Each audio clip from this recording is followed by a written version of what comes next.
Hello friends, today Matt and I invite you to join us in an exciting kitchen refresh journey. We will step back in time to the very first viewing we saw of this kitchen and dining room when touring our new country home with our realtor. This house was very popular with a showing before and right after ours, so we hadn't much time, and I knew I would refer to this footage again to help us make decisions. Well, as you know by now, we decided to buy the house. This is the day we moved in. The yard was pretty overgrown, but we didn't let any of those things deter us. If you have sold or bought a home, you understand the excitement and exhaustion that comes with the process. Since the kitchen is the heart of the home, a place where we gather as a family and entertain, we knew that we had certain ideas for how we wanted to put our own unique stamp on this space. This kitchen has several really good perks going for it. It's nice and wide, it's well lit, it has a decent amount of storage, and a fair layout. One of the things I noticed pretty quickly after moving in that was different in this kitchen from our previous kitchen were the number of drawers. This kitchen has 17 or 18 drawers, while our previous kitchen only had 8. More drawers also meant fewer cabinets for storage, so there would definitely have to be a shake-up in how we planned to organize our kitchen, which is to be expected. Toward the end of the video, I'll share with you inside a couple of the cabinets for how we organized spices and daily dishes. These images you're looking at are from the listing, and it's difficult to really convey the color of the cabinets. Probably the video footage is the most accurate. It is a deep kind of teal green, and definitely that plus the hand-painted door are something that we wanted to change and put our own color on. Thankfully, the tile backsplash on the sink and refrigerator wall were a nice sand color that would go perfectly with the color palette that we had in mind. Repainting the kitchen was the very first project that we decided to tackle right after moving in. It seemed like it would be a lot easier since the kitchen drawers and cabinets were already empty. It would save us the trouble of loading and unloading them, even though it would definitely prolong the agony of getting settled in. I have really come to love the look of a two-tone kitchen, even though it does mean you are painting the kitchen twice. So we've decided to paint the lowers first. Can you guess what color we're going to go with? Matt gets started masking and taping off all of the upper cabinets and then pulling and marking the drawers so we can get them back in the right place. Projects like these typically have an interesting twist, and in this one we got to see the history of every color this kitchen has ever been. From the layers we can tell that first it was a bright arsenic green, then royal blue, and then gray. We've gotten to meet several of our neighbors by now, and the one directly beside us says that we are the 5th owners of this house, so it seems like each owner had a certain color scheme in mind for this kitchen, and this is ours. Is it any surprise that I would go with my beloved Pesto Paste by Behr? If you are new to the channel, you may not know that we own a painting business, which means we have access to all of the spraying equipment and are able to paint inside of the cabinet boxes and drawers, giving a little bit more of a higher end finish. Step 1 is complete, which means half of the kitchen is painted. Once the lowers have had a little time to dry, we can mask them off and begin painting the upper part of the kitchen in our tried and true Ivory Lace by Sherwin-Williams. It really is amazing the difference it makes to paint the inside of the cabinet boxes. It's just so fresh, bright, clean, easy to keep clean, and it makes the dishes look good. Now, of course, these projects always have a hiccup that come along with them. You just got to expect that when you're remodeling your own home. The hiccup in this case was At the store, they actually forgot to put the tint of the ivory lace upon the base paint, which meant that we were painting all of the upper part of the kitchen white. And it took us some time to be able to see that since we had all of the lights masked off.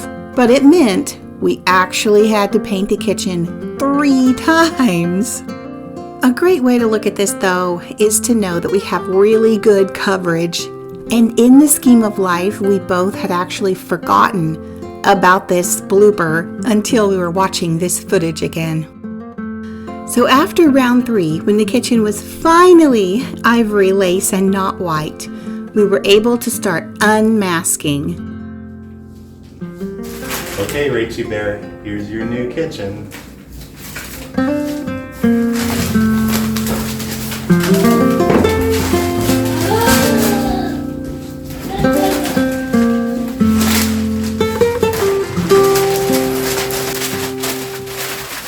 It felt so good to be at this stage of the process, and these colors just make us both feel at home.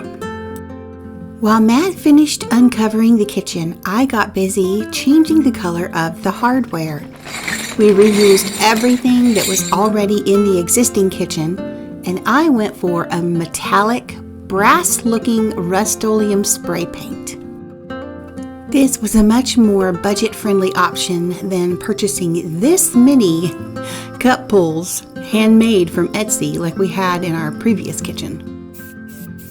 If you try a project like this where you're spray painting hardware, my tip for you would be to spray the backs first, allow them to dry, then flip them over and spray the fronts. I did it the opposite way, as you can see, and didn't wait quite long enough for them to be dry, which meant that I had to respray the knobs since the paint was smeared on the tops. Another option to consider for getting that antique brass finish would be rub and buff. Hardware really does make a tremendous difference in a kitchen. It feels like the room is finally coming together, it's more polished and more complete. If you are looking for ways to update your kitchen and you do not have a reno budget in pocket, then just consider upgrading the hardware. Of course, I'm thinking about decor while we're putting this kitchen together, and always keeping my eye out for quality pieces of copper at a reasonable price. I don't recall what I paid for this one, but I think it was about $15 or $20, which is a crazy good steal, and we use it all the time. Looking back on this clip now, I probably would have picked up another one of those pans in addition to the colander.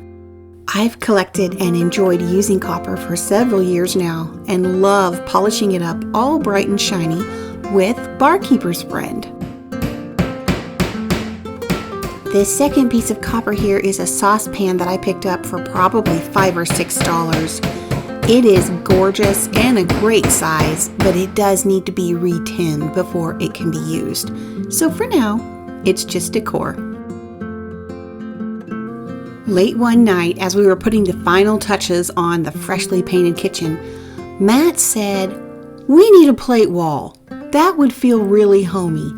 And quick as a wink, I pulled out my stack of platters. We laid out the plate arrangement on the countertop and hammered it in place. As you can see from the windows, this is actually daytime. We decided to reenact hanging the wall so that you could see what we were thinking.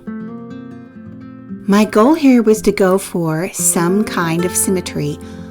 We hung the largest, most vibrantly colored platter at the bottom center.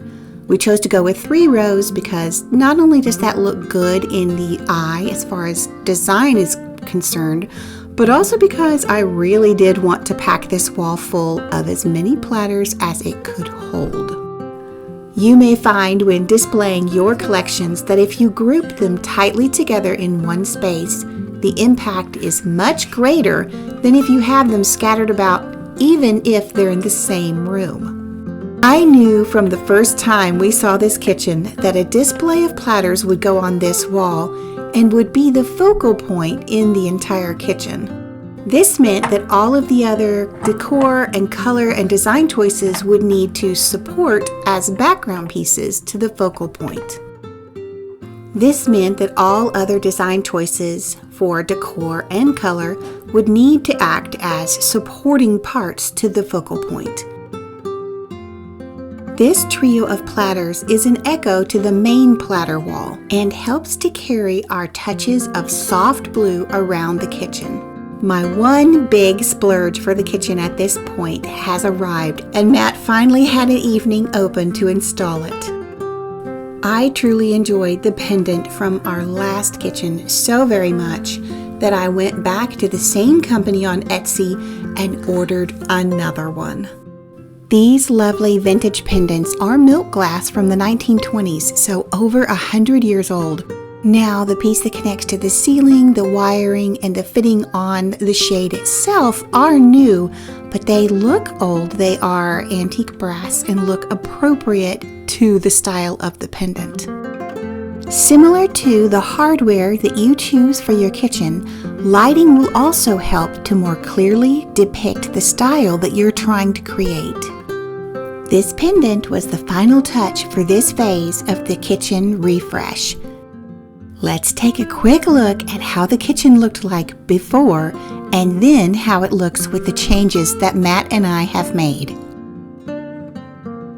Here is the hand-painted door in the dining room, the dark teal colored lower cabinets with black hardware, and all of the very country-looking decor items with a little bit of a European flair from the lady bust on the countertop.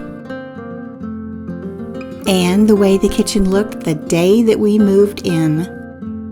Even though taking the time to repaint the kitchen drug out the settling in process for 2 to 3 weeks, we both agreed that it was worth it to put our own stamp, our own personality on this kitchen. Friends, I'm excited to welcome you into our freshly painted, newly decorated English country cottage kitchen.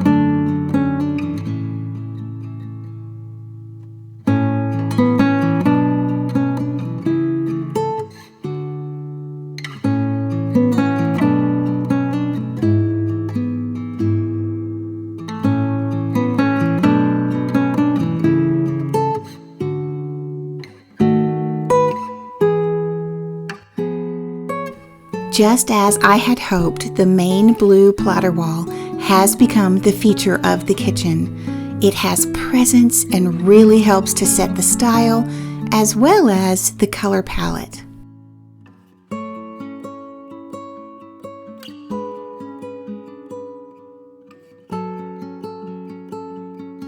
As promised, here is a peek in the spice cabinet just beside the stove. There is a decorative cookie jar on the top shelf, the spices that we use in abundance on a Lazy Susan on the second shelf, with oils, salt, and liquid flavorings on the bottom shelf. Below the cabinet, an ironstone tray corrals our cooking utensils and little soup tureen with garlic and ginger. Then, to the right of the refrigerator, our only full double upper cabinet houses all of our daily use dishes. We are pleased with how much more cohesive and unified the kitchen and dining room look. Not only is it nice to have the familiar pesto paste green on the lower cabinets, but we both really like how this green tone goes so well with our soft blue, with the countertops that came with the house, as well as the backsplash. Are there more upgrades that we would like to add to this kitchen to increase that English country house feeling, as well as the function of this kitchen? Absolutely. Let me share just a few thoughts of what I'm thinking about for the future. I really adore the quintessentially cottagey look of hand-painted blue and white tiles. They are pricey, So I've been looking into possibly making some of my own. I'd love to add more blue to our color scheme with a braided rug on the floor.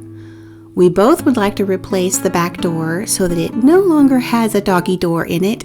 Plus, one with a window would let in more natural light and provide an option for a curtain.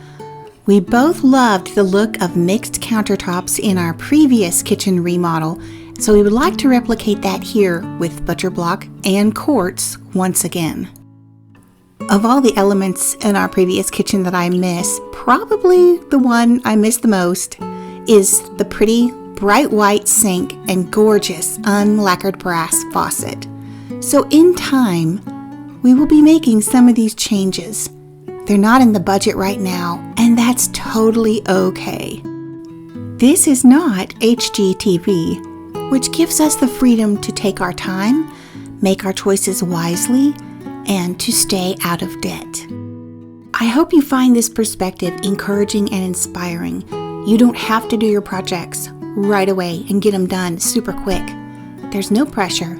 The house is for you, not Instagram or Pinterest. Enjoy every little change and upgrade, no matter how small. And until next time, take care.